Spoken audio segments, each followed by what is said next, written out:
Chitra, really great to be together with Martin this time as well. Yes, it A, is. a good chat, an interesting conversation, I believe. Absolutely. I think this is, we were counting, and I think this is the fifth webinar Geoffrey and I are doing together. The first one that we did was in June 2020, Can you nearly believe it? 5 years ago. Yeah. Still, we must be doing something right, Chitra. Absolutely. The various videos have been watched many times, and we get lots of registrations, and I really do think we have some good information being shared in our webinars, timely as well. It suits.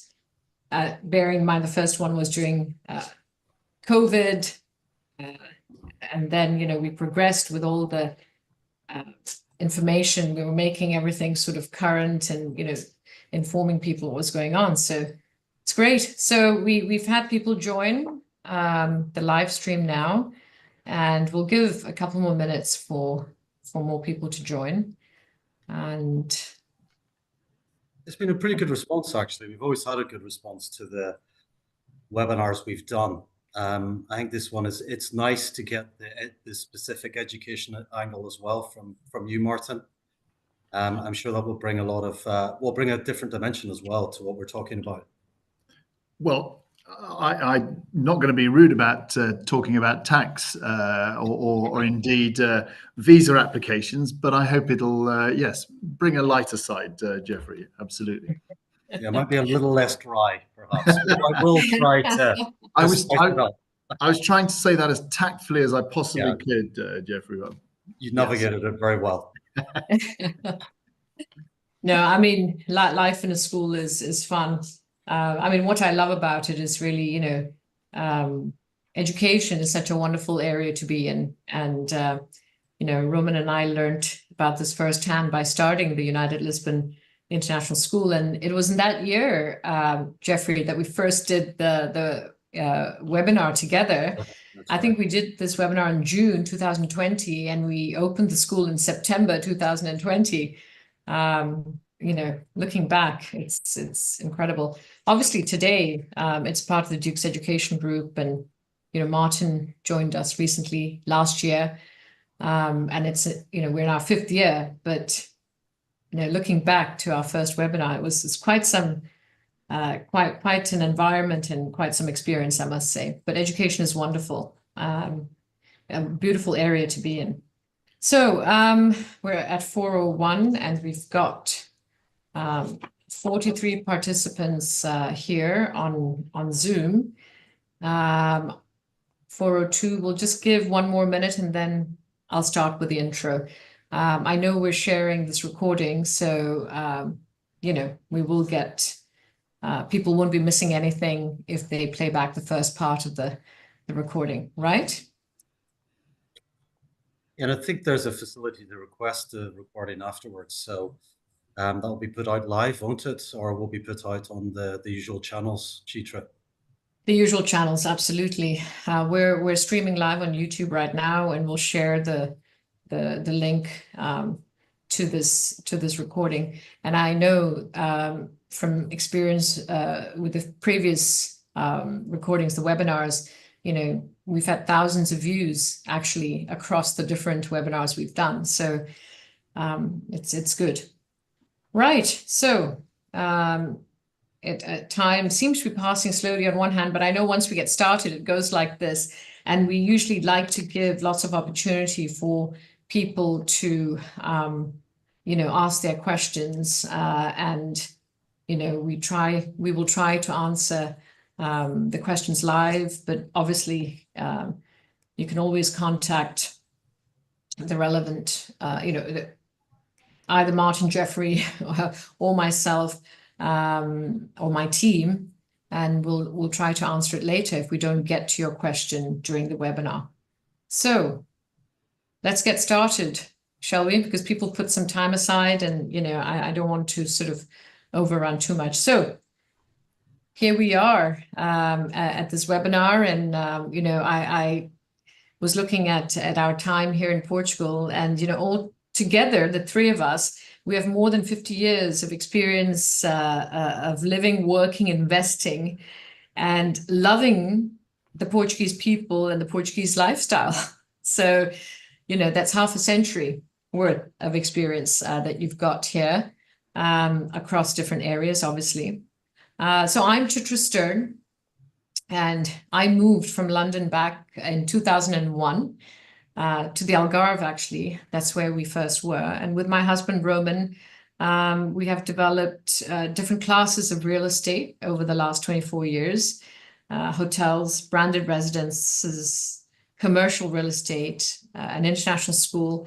And now we're building out the Edu Hub of Lisbon, where the school is. And we're doing some residential real estate projects as well. So, you know, we've got quite a lot of experience in Portugal across these different areas of real estate, but we've also successfully started 2 operating businesses in hospitality, the Martinhal brand, which both Geoffrey and Martin know well, and education. We started a K-12, which is ages 3 to 18 school back in 2020, in the middle of the global pandemic, the United Lisbon International School, which is now part of the Duke's Education Group from London. They've got over 45 schools all across Europe now. And the United Lisbon International School has been founded on the pillars of technology, entrepreneurship, global citizenship, the arts, and sports. And with me on the webinar, we have Geoffrey Graham from Edge International Lawyers. Edge International Lawyers is a firm specialized, amongst other areas, but in residence programs, especially golden visas, D visas, and tax regimes here in Portugal, including the NHR, the non-habitual residence program, as well as the new form of it here in Portugal. And Geoffrey has lived here for 25 years. I always get it's 25 years, almost. I'm 26, so 26 years, yes. I know there's a bit of a competition between us, but yeah, 26 years. And I've got Martin Harris, Executive Director at United Lisbon International School. And Martin is a distinguished educator and has had an extensive experience of 19 years as head of 2 different schools in the UK prior to arriving here, especially, the most recent experience at Sandroyd School in Wiltshire and Cheam School in Berkshire. Martin is a relative newcomer to Portugal, as he's lived in Portugal for 3 years now. But between us, you get the new and the old. I think it's nice, a nice mix of when we moved here to Portugal. And we have a compounded experience, as I said earlier, of living, working, investing, making a conscious decision to move here because of the people and the lifestyle. And we've together, when you count it, it's more than half a century. So here we are. And I might have failed to say, I think all of you know from, clicking into the link, Geoffrey Graham is a senior partner at Edge International Lawyers. So let's get started. That's the intro. And let's hand over first to Geoffrey to hear about an update on the D visas, golden visa, and anything you'd like to say about the NHR.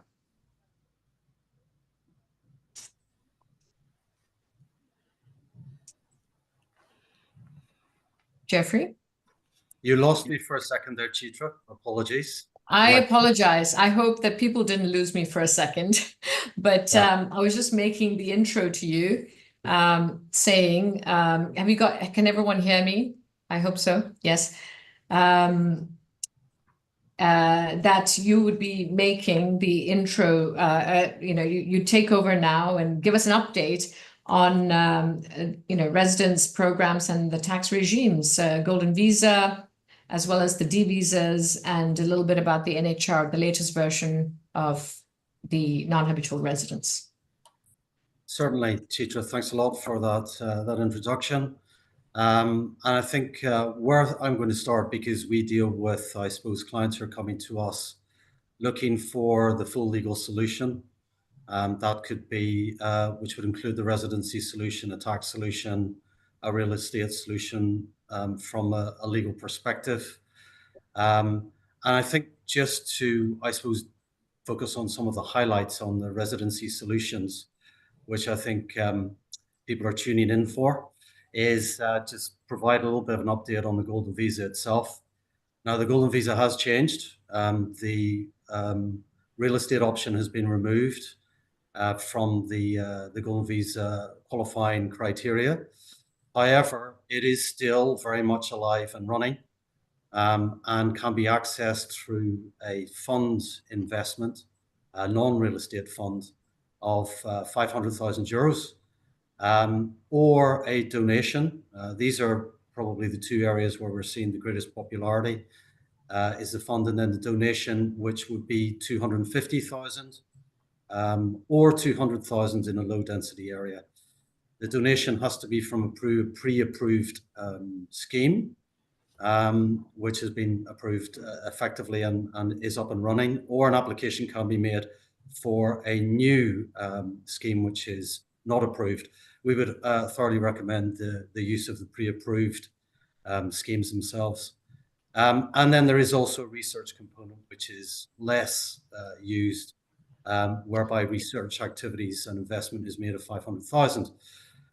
The beauty of the Golden Visa, I think, and I think probably the thing that distinguishes it over and above the other programs, the D programs, is the minimum stays. So it's 7 days per year, or 14 days in any 2-year period. And therefore, it means that the big appeal, the carrot, is that access to Portuguese nationality can be acquired after 5 years without actually living here and without actually becoming a tax resident. So that may be appealing both to people who have no inclination to actually spend any great time in Portugal, but it can also have an appeal to those who have busy lives and they can't necessarily be guaranteed to satisfy the minimum stays under the D programs. So the other element that distinguishes it from the D programs, other than these minimum stays, is the fact the process itself, because the process is started and exclusively, in fact, is within Portugal. Once investment is made, then the proof of the investment is gathered together. We assist with every step of this, together with clean criminal record certificates and other documentation which is required, valid passports, etc. And from the moment of that application is made and submitted to the Immigration Authority, IMA, then the individual or individuals, because it is possible to join family members, children under 18, children over 18 in full-time education, and parents over 65. From that moment, it is available to live in Portugal. So the applicant, and together with their family, can legally live in Portugal. So that's different from the D7 and D7 or D2. I'm going to run over these very quickly, just to try and give some highlights. D7 is called the retirement visa. D2 is called an investment visa. A D7 is effectively acquired through showing passive income. And this process is started not in Portugal. It started either in a Portuguese consulate or using VFS in the country of residence in which the individual actually is located. Application is made using documents which are quite similar to the Golden Visa, save for the actual the investment requirement. And then a 4-month temporary visa is granted, enabling them to move and live in Portugal, after which if you like, the full visa is granted. Now, that's granted for 2 years and then renewed for 3. So different from the Golden Visa, which is on a 1-year, 2-year, 2-year basis, but also different from the Golden Visa because the minimum stays are a bit more onerous. there's a requirement to be within any visa period away from Portugal for a maximum of 8 months. So whether that be in the 24-month period or the 36-month period. Therefore, what we tend to advise clients is, what are your plans? Are you really relocating to Portugal? Yeah. How long are you going to be spending in Portugal? And therefore, a solution is tailored according to their needs. Yeah, that's very good to have, succinct, bullet points on each of those visas. Obviously, this webinar is not meant to give you sort of all the subclauses. You can, easily get that in detail from Geoffrey, when you're ready to start the process. I found that there are people who have actually enthused about the golden visa by donation to a cultural fund, because it's 250,000 to an approved fund, as you've said, Geoffrey. But actually, when you divide that, let's say between the donor, spouse, let's say 3 children under 18, or even if they're in university, or still in education, because that's what you have to prove if they're over 18, and each of their parents for reunification. Am I correct? So that's actually 9 to 10 people if you've got 4 children, let's say. It's quite an interesting one. The thing with the donation is that it's a one-off, right? And then you start your process, correct?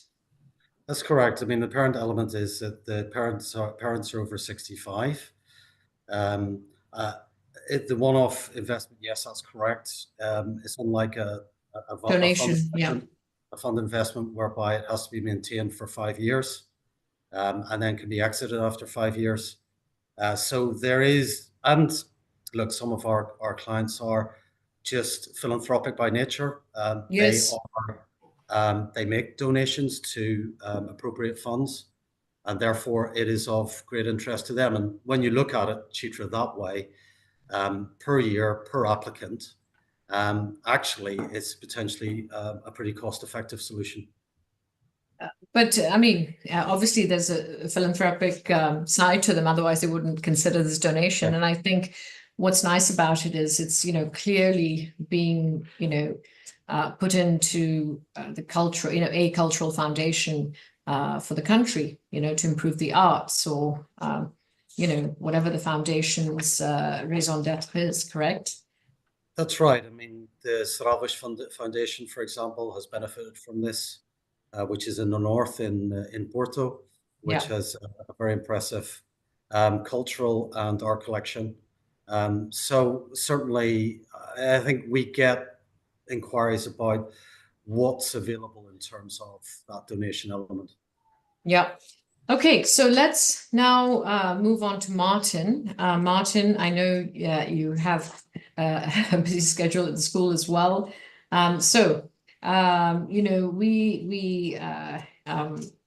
are very happy to have Martin on board. I'm still a board member at ULIS, a founder, and still a shareholder at United Lisbon International School, ULIS for short, and very happy to have Martin on board. The values of the school, which have been articulated really by you, Martin: responsibility, integrity, curiosity, resilience, and empathy. It's wonderful to have it all together with the 5 pillars that we spoke about earlier: technology, global citizenship, entrepreneurship, the arts, and sports. Tell us a bit about your journey in this last year at United Lisbon, and you were there when the pioneering cohort graduated as well, with the IB diplomas. So please do tell our audience, tell us a bit more about your journey, and how should people be choosing a school? Well, I'm glad you started with the values, Chitra. Thank you very much for that introduction, because I think any school starts with those values. And I would urge anybody thinking of moving to Portugal, or indeed anywhere in the world, the first thing when they're selecting a school is to make sure that the values are aligned with their expectations, because it's amazing in my career as head of a number of different schools, when it's been working well, it's because the families and I are doing the same job, looking through the same lenses, and that's really, really important. Forgive me if I'm stating the obvious, but it's amazing how often it doesn't happen. So Chitra's right. I was lucky enough to be given the freedom to be able to clarify what the school's values were.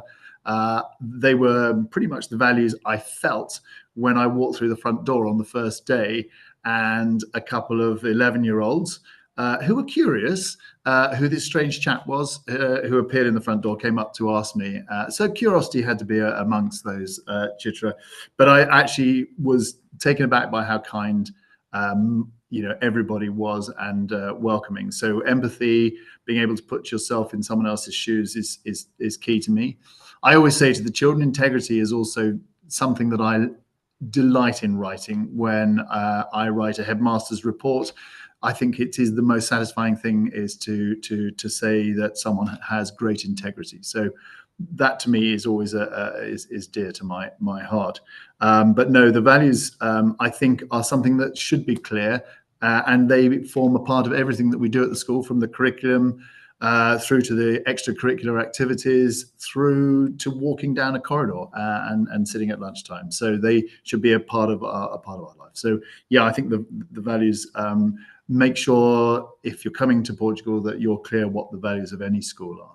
And I think, Chitra, one of the things that we would say, because we're lucky enough to know this fantastic city, is there are some, I guess, 20 plus international schools, probably a dozen or so that are if we call large schools over 500 students, and smaller schools less than 500. Most of them offer 3 to 18 like we do. There's a couple that are on 2 different sites.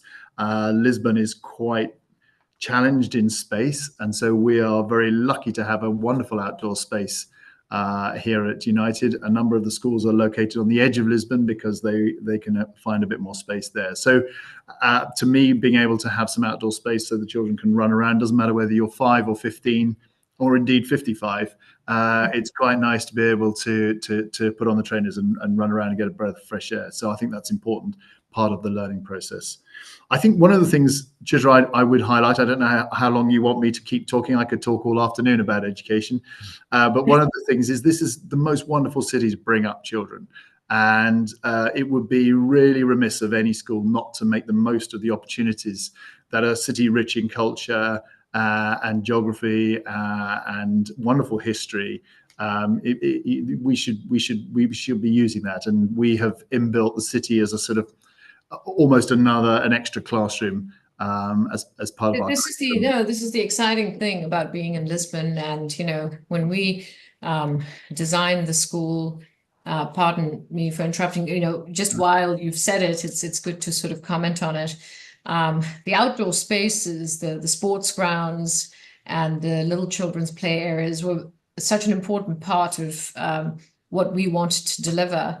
And I think there's more than 7,000 square meters of outdoor spaces, and we very soon will have an indoor gym with more outdoor sports areas, with an auditorium as well. And what was important was also to build a school for the future. And I think the facilities come into that for sure. As I said, with the pillars, technology is an important part of it.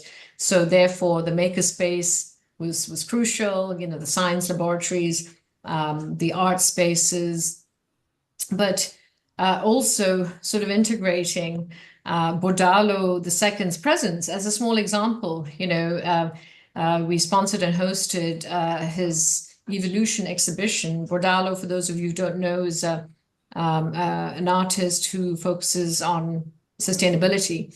and he picks up, trash and puts it all together in art form.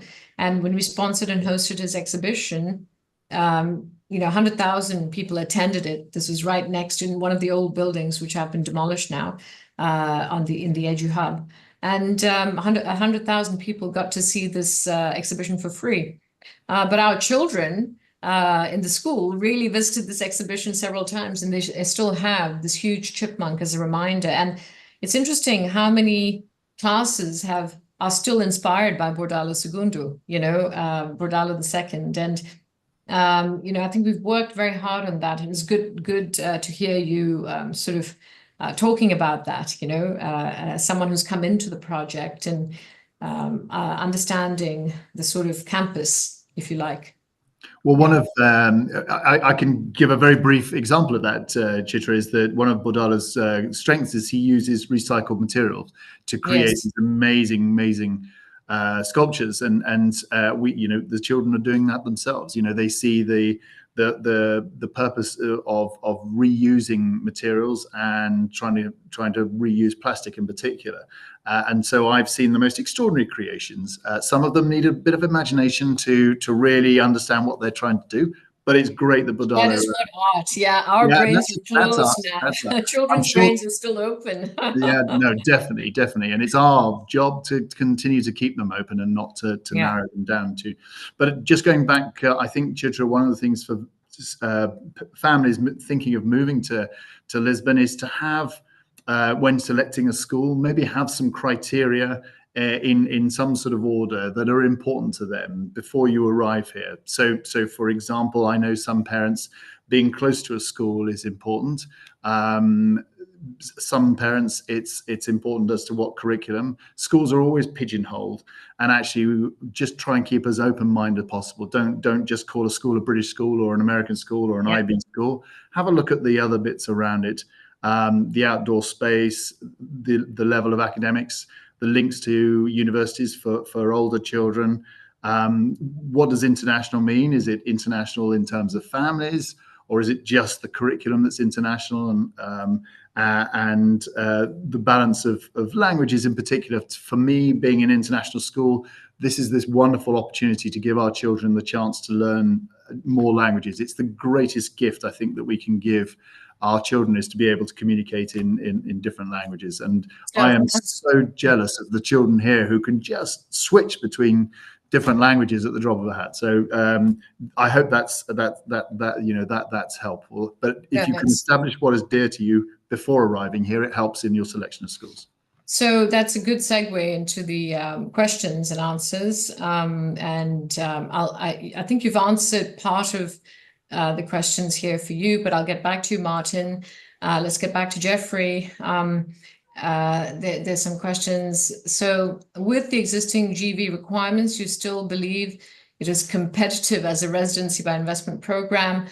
What makes it particularly appealing? I think you mentioned what makes it appealing already, right? I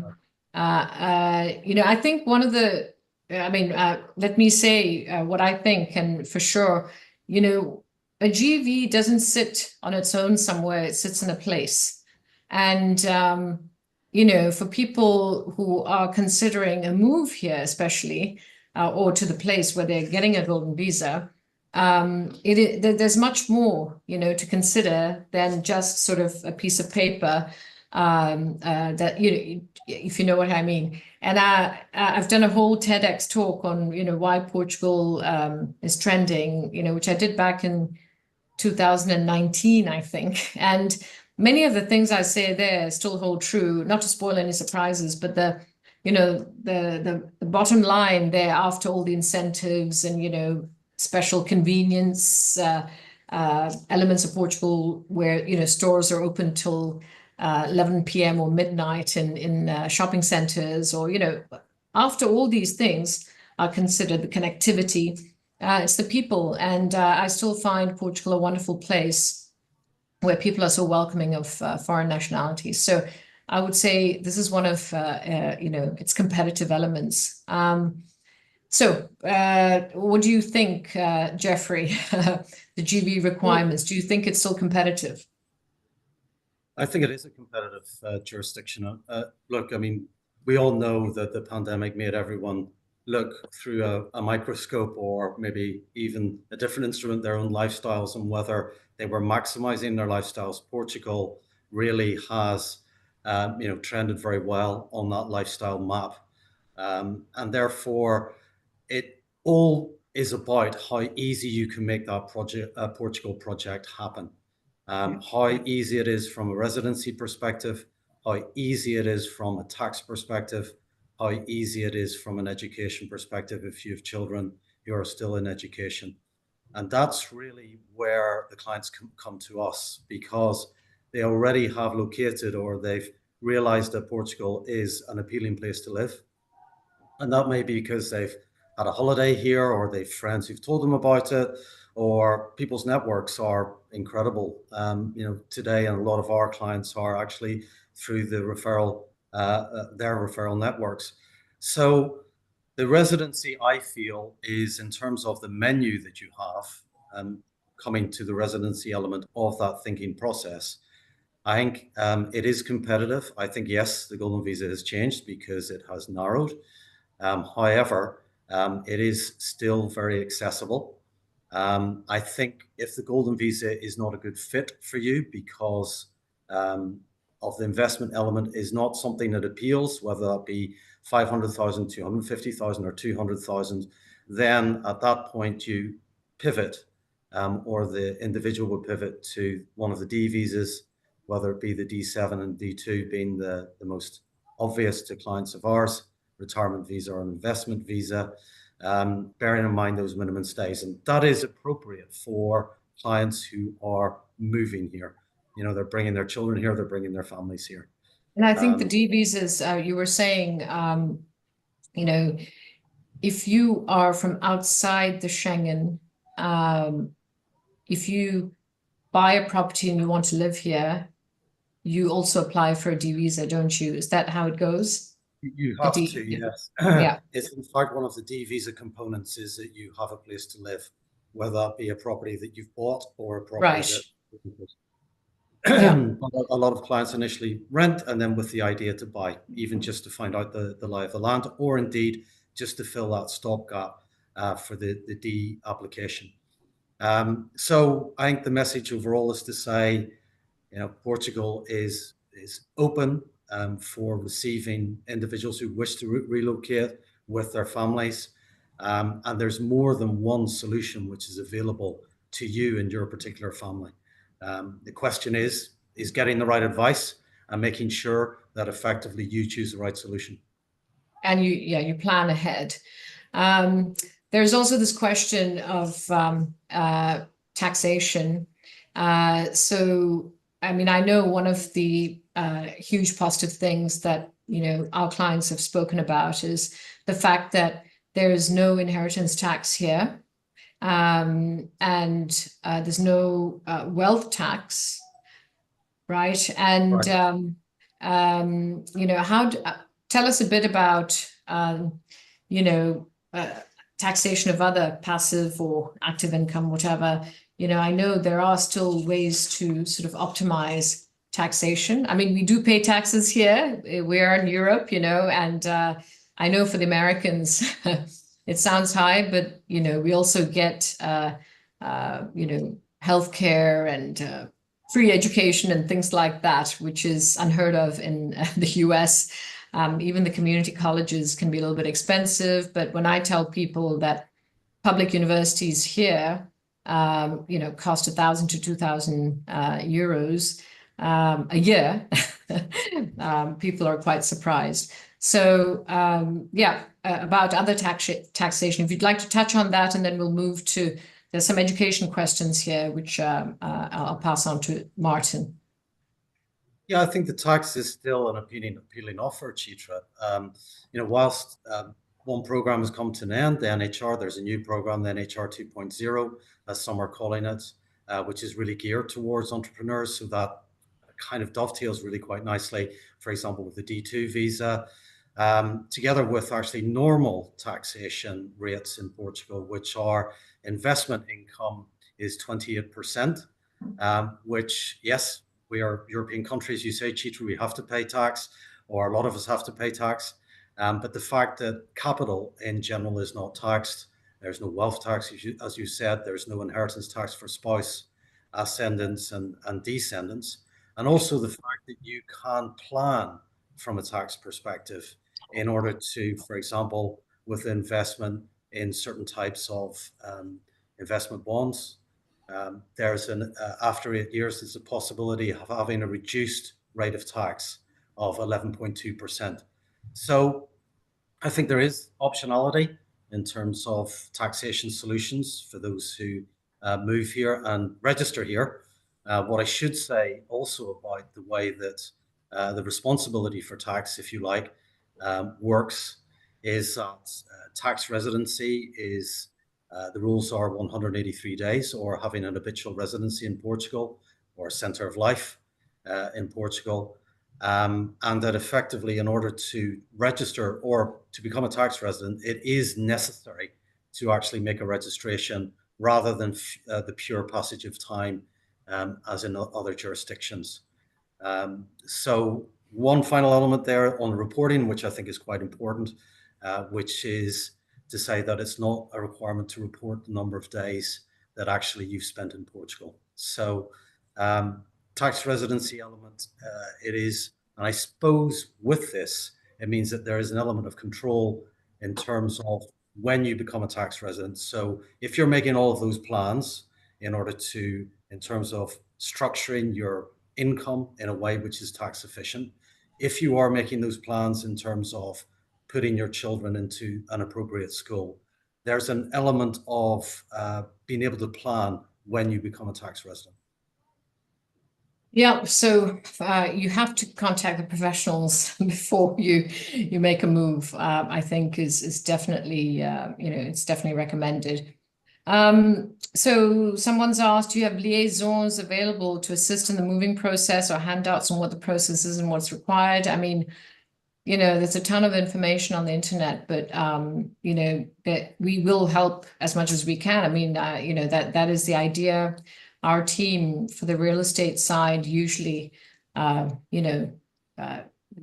helps people a lot. It's not just about, offering a long-term rental or a short-term rental or, hotel stay or, selling real estate. Our ladies in the real estate sales team end up helping the client quite a lot, putting them in touch with the right people, helping them open a bank account. I mean, there's a ton of stuff, getting your NIF number. But, I know in the case of Geoffrey and Edge, because your NIF, which is the tax number, you have to start there and then progress, don't you? So I know you also help with a lot of that. I mean, in fact, we connect our clients to Geoffrey's firm, because it's sort of a package of services you provide, is it not?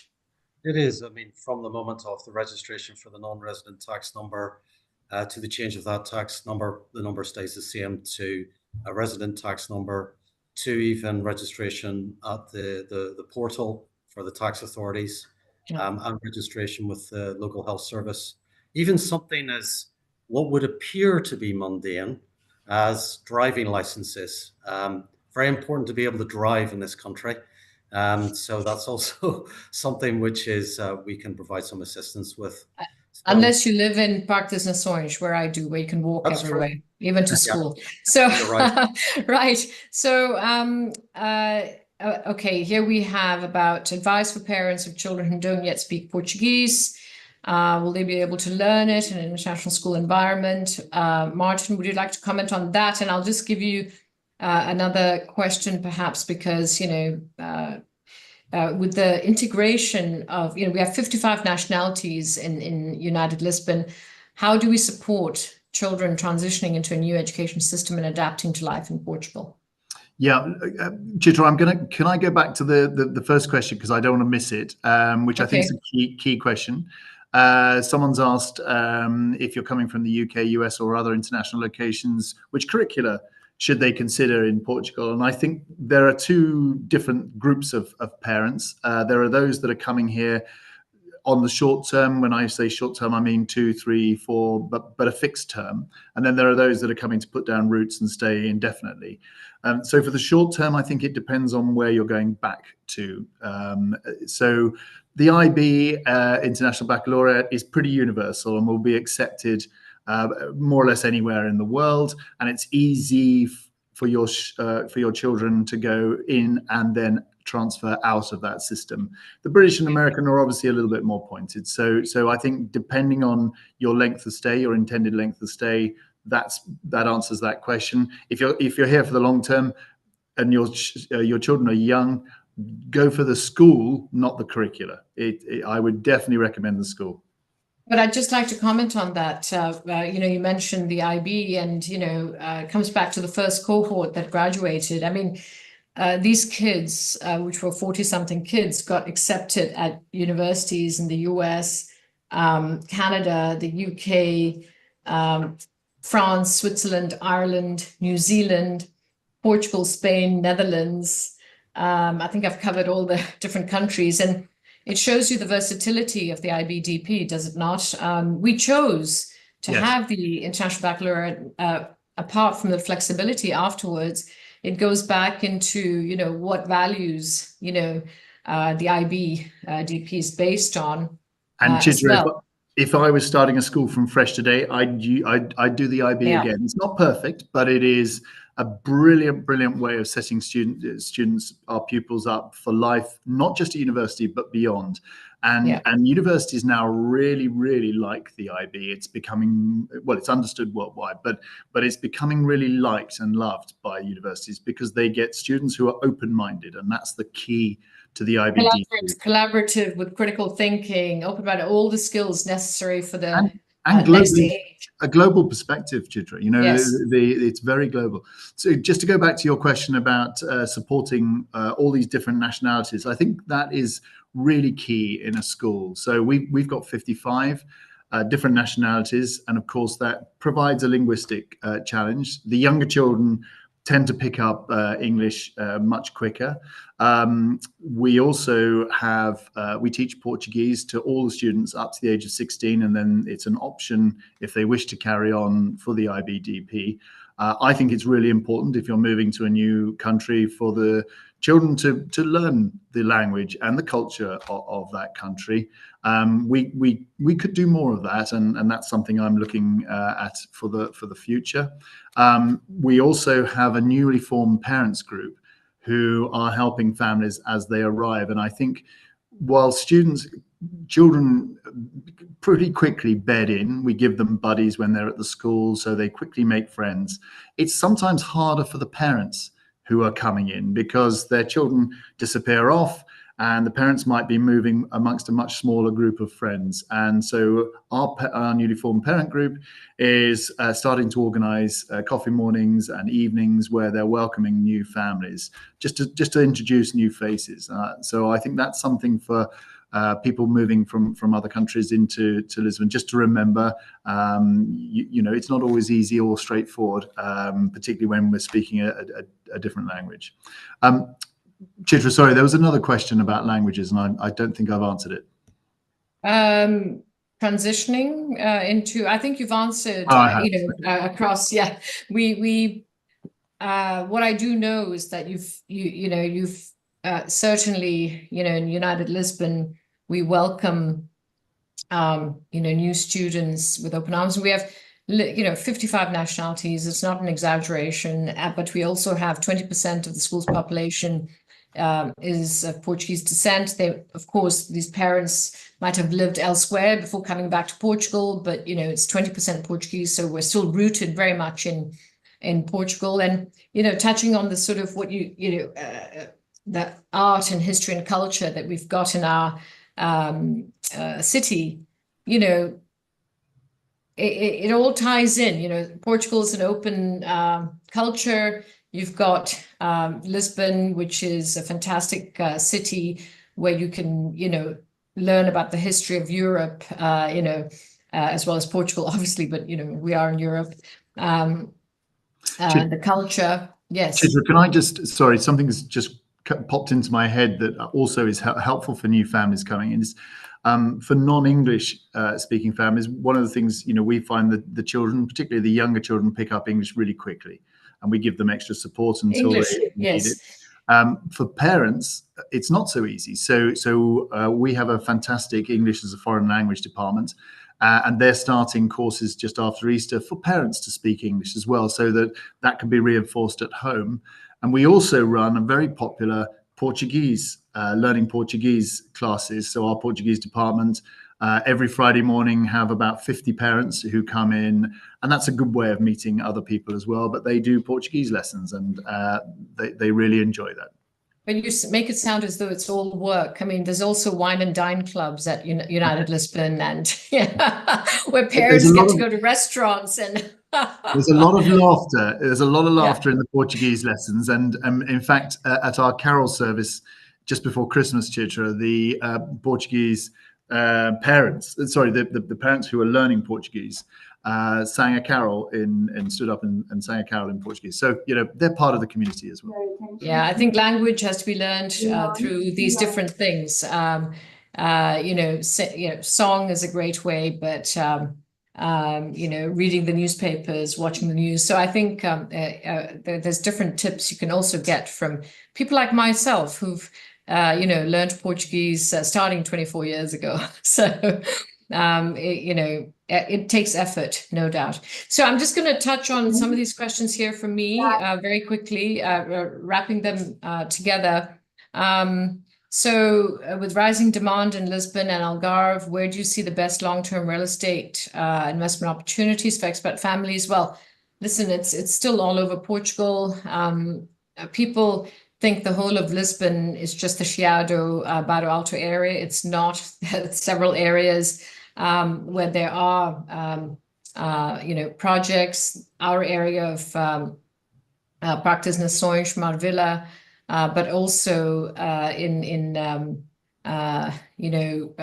we're starting with some apartments and houses in Bellis Club de Campo, which is a huge gated community with a golf. It's a golf gated community. And also in the Algarve, we're starting a project in Praia de Luz, which is a long-established little village in the Algarve, in the Western Algarve. But, we're going to be launching 40 apartments there. So, I mean, I still think Portugal is full of opportunity. We originally came for 5 years, and, we've done all these different projects over the 24 years we've been here, and we intend to, stay on and do more projects. So, and I still believe in Portugal and her potential. So, that's why the D2 entrepreneurs visa could be quite interesting for a lot of people, in different sectors of Portugal. Now, how do we compare to other European cities? I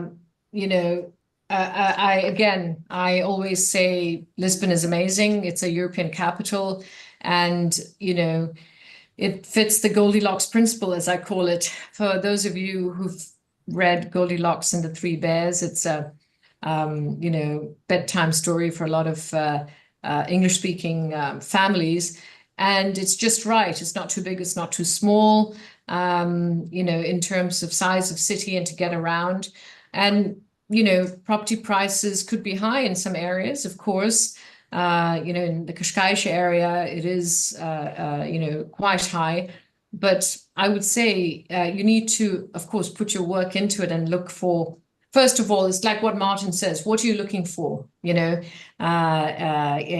house, for, to live in a house and the area.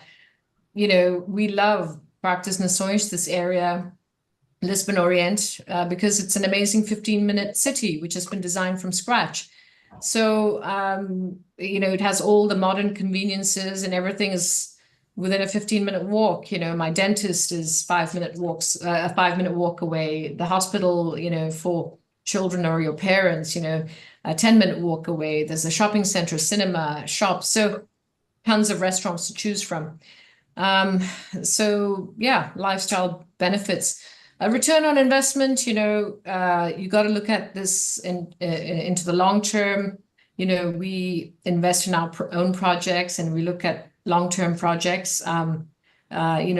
A lot of private equity investment did come in between 2014, I'd say, and 2017, 18, 19, before pre-COVID.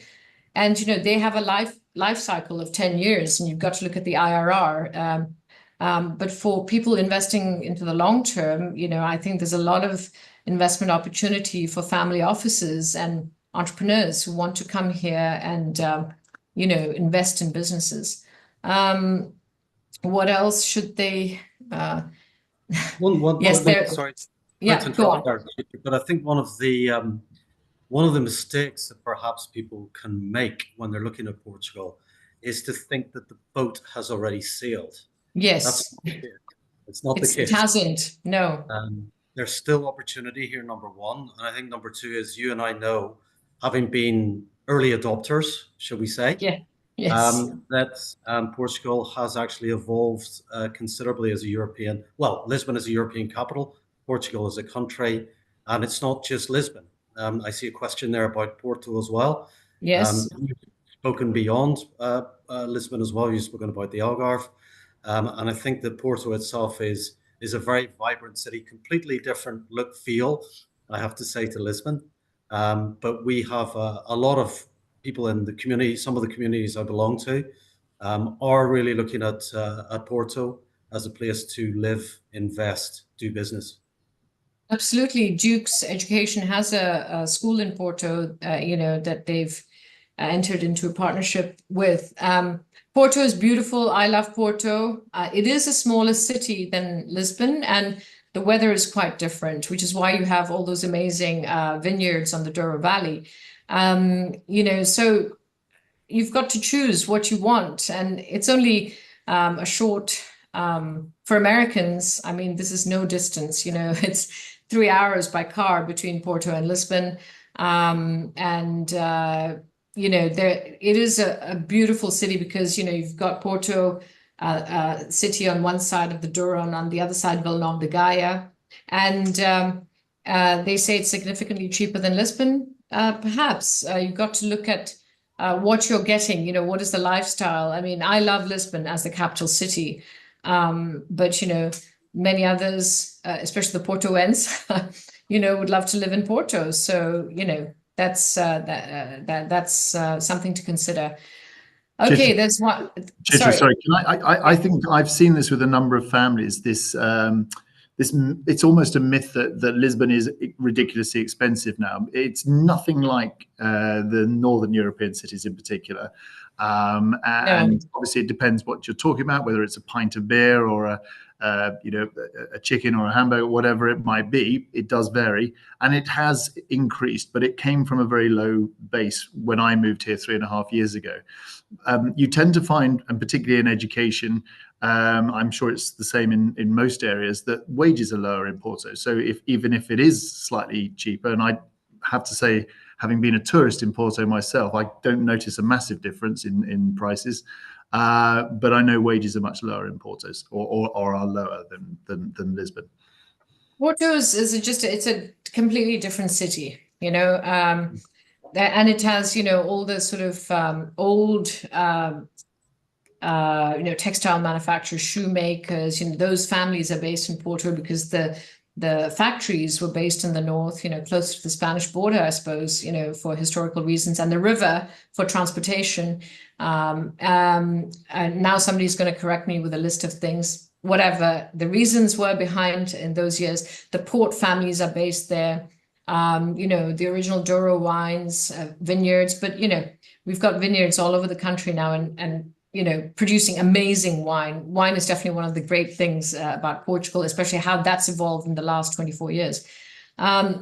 Just to make sure we touch upon this, one more question, and then we'll go back. And I love this conversation. We could go on for longer, obviously. Do you think it's worth going through the IMA process of people who are in Portugal already and submitting expression of interest documents they ask for, wait for an appointment, or better to go back to Canada, get a D7 and return? Been coming and going for 10 years without residency, but now feel pressured Geoffrey, I don't know, my opinion would be work with one of the consulates back in Canada, right, to get the D7, or what is your advice? My advice would be, again, it depends what your objective is. Is your objective to move here, hook, line, and sinker? Is it to spend freely the amount of time that you want to spend in Portugal? That will necessarily dictate the answer. If it's to live, then you might want to look at one of the D7 visa or the golden visa. If it's actually just to have that freedom of movement, if you like to spend as much time as you want in Portugal, then maybe it's the golden visa. So I think it's very much depending upon what your end objective is. But again, it flips back to the point that there's not just one residency visa solution. There's one of a number of residency visa solutions, and certainly we can help whoever's raised that question, guide them through the requirements for both. Perfect. So with the rise, this is actually a very important question for us. With the rise in internationals arriving in Portugal, has there been any increase in hostility by the locals? Is it easy to integrate with locals when you move there? First of all, I do encourage you to watch my TEDx talk from 2019, where I do talk about the people quite a lot. And, this increase in hostility, I mean, there have been a few demonstrations against the Airbnbs. There's no doubt about it. And the government has clamped down on, what's happening in the realm of Airbnbs in certain areas. And we know a few years ago that they stopped golden visas for pure residential properties in Porto and in Lisbon. Do you remember? I can't remember the year that happened, Geoffrey, but, they stopped the GV for real estate in Lisbon and in Porto a few years ago. I would say that I feel quite the opposite, and it's not just propaganda, but it's the truth. A lot of people actually have been even more welcoming. If there's a demonstration of sorts, there's a big sort of, people come out in bigger support of the foreigners. There's a big understanding and discussion that without the foreign workers in Portugal, certain sectors would totally collapse. The economy would totally collapse. The areas of hospitality, sectors of hospitality, agriculture, certain industries, within hospitality, restaurants, these would all, construction, all heavily rely on the foreign immigrants. And there's been a lot of discussion in the papers about how foreign, immigrant contribution to the pension, right now, if we didn't have these national insurance contributions, to use an English term, or, the contributions into the state pension fund, we would not be able to support, the funds. Sorry, So I think I really find that there's a lot of open discussion of these topics, rather than in countries where, things are hidden. No politician wants to take the battle of actually discussing how important immigrants are to the local economy. I mean, it's a personal, issue of mine. In Europe, we have an aging, declining population, and if we want our economies to grow, we do need to have, an immigration policy that helps support this growth. And a lot of sectors that we do need, a lot of immigrants. Some sectors, 30% of the staff are immigrants. Some more, others more. Agriculture, for example. So at least in Portugal, we've got discussion of these facts and policies to address these areas. I think it's important to say it really is dependent how much you want to get involved in your local community. The way I see it with your school is that you provide opportunities in order to do that. Through the children, links to the local community, and then through the parents. So I think we have to maybe look at that sort of question from another view, which is if you are willing to come here and get involved, there are opportunities for you to get involved and to be part and feel part of the community. And actually, you know, in United Lisbon, Martin has introduced, you know, United Beyond Boundaries, part of which, you know, the children, you know, leave the school and get various experiences. I'm just summarizing here, but community service is definitely part of this United Beyond Boundaries. And, you know, I think it's a very important thing to teach children from a young age to be engaged in the local community. And Martin, you know, you've got a list of local charities that you're, you know, getting Mr. Peacock engaged with and working to give our children this pillar. I think it's really important. I mentioned earlier about getting children exposed to the culture of this country that they've come to live in, great country that they've come to live in. I think it's also important that they realize that they're very lucky to have the education they do. Not everyone has that opportunity, but that would be the same wherever we were in the world. Chitra, I don't know whether the question works on a number of different levels, doesn't it? I think we as people from another country who are lucky enough to live and work here, do we feel welcomed? The undoubted answer is yes. You know, I think the Portuguese people are, to generalize here, very warm and welcoming, and they've always been a very outward-looking nation. You know, their history is rich in looking overseas and then welcoming people here. So it's been a great experience for me. I'm not saying every single person, but the vast majority are very, very warm and welcoming. I've lived here 24 years, and I can safely say I've rarely, you know, once, you know, I have faced racist insult in all my years here.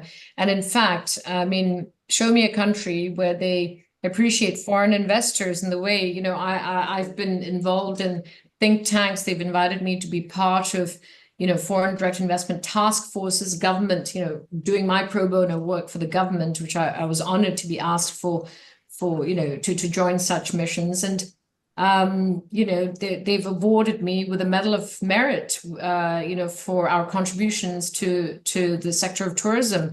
This is the equivalent of an OBE, Martin, in the UK. And, you know, I think there is, and I got this recently, you know, awarded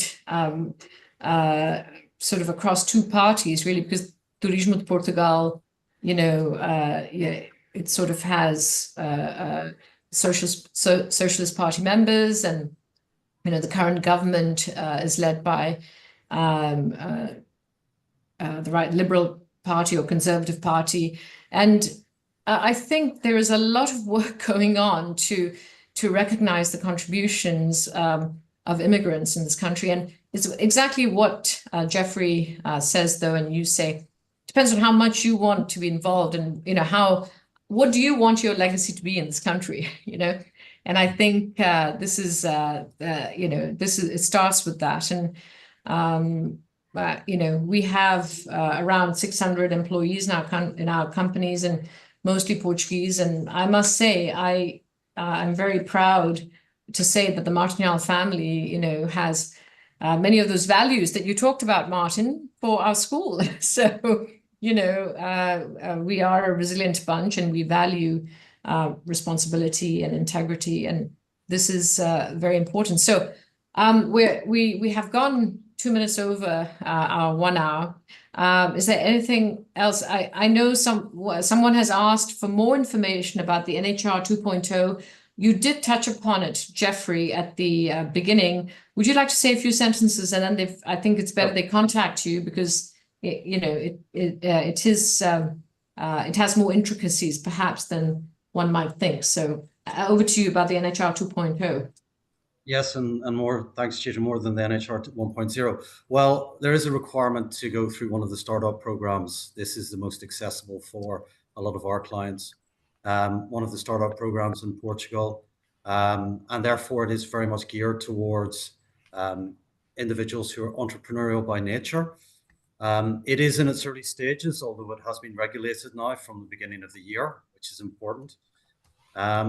And actually, in terms of the incentives which are available, they are very appealing, because effectively it will be an exemption, or it offers an exemption on 0%, therefore on capital gains and on passive income, dividends, royalties, and interest, plus a 20% rate on qualifying professional income.